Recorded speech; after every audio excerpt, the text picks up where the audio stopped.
FIR से अगर किसी को सबसे बड़ा राहत मिलने वाला है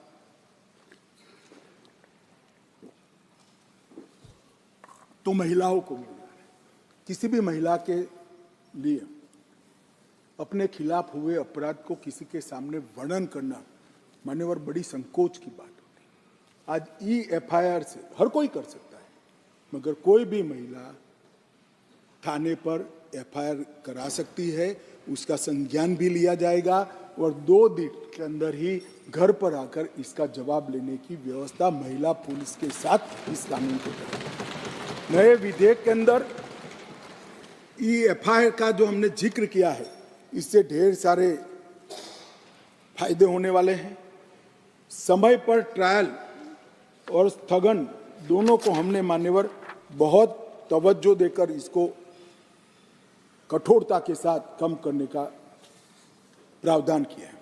टेक्नोलॉजी का उपयोग भी कई जगह पे हमने पुलिस के अधिकारों के दुरुपयोग को कर्टेल करने के लिए किया है। क्राइम सीन, इन्वेस्टिगेशन, ट्रायल, ये तीनों चरण में हमने टेक्नोलॉजी के उपयोग को तवज्जो दी है। पुलिस जांच में पारदर्शिता और जवाबदेही इससे निश्चित रूप से सुनिश्चित तो होगी ही होगी, परंतु सबूतों की गुणवत्ता में भी सुधार होगा। विक्टिम और आरोपी दोनों के अधिकारों की रक्षा होगी। मान्यवर, एफआईआर से केस डायरी से चार्जशीट, वहां से जजमेंट तक की पूरी प्रक्रिया को डिजिटलाइज करने का हमने कानूनी प्रावधान इस कानून के अंदर लेकर आए हैं। एविडेंस, तलाशी और जब्ती तीनों में वीडियो रिकॉर्डिंग की हमने कंपलसरी प्रोविजन किया है।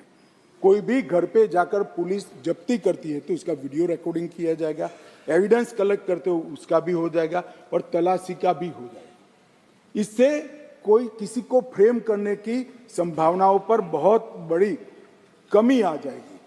और बलात्कार के मामले में भी पीड़ित का बयान कंपलसरी करने का निर्णय नरेंद्र मोदी सरकार ने किया है। वो लेना ही पड़ेगा, ऑनलाइन बयान लेना पड़ेगा, इसका रिकॉर्डिंग करना पड़ेगा, जिससे वगदार आदमी आने के बाद वो बयान को बदलवा नहीं सकता। मान्यवर, दूर दूरस्थ के गांवों में बयान तो ले लीजिए जाते हैं, मगर जब मालूम पड़ता है कि बलात्कार किसने करा है तो बयान को बदल भी दिए जाते हैं। अब ऑनलाइन बयान लेना है और इसकी 3 कॉपी 3 जगह पे, एक हॉस्पिटल में, एक पुलिस थाने पर और एक न्यायाधीश के यहाँ 24 घंटे में पहुंचानी है, जिससे बदलने में बहुत बड़ी दिक्कत होगी। मान्यवर, इसके साथ साथ हमने फोरेंसिक के उपयोग को भी बहुत महत्व दिया है।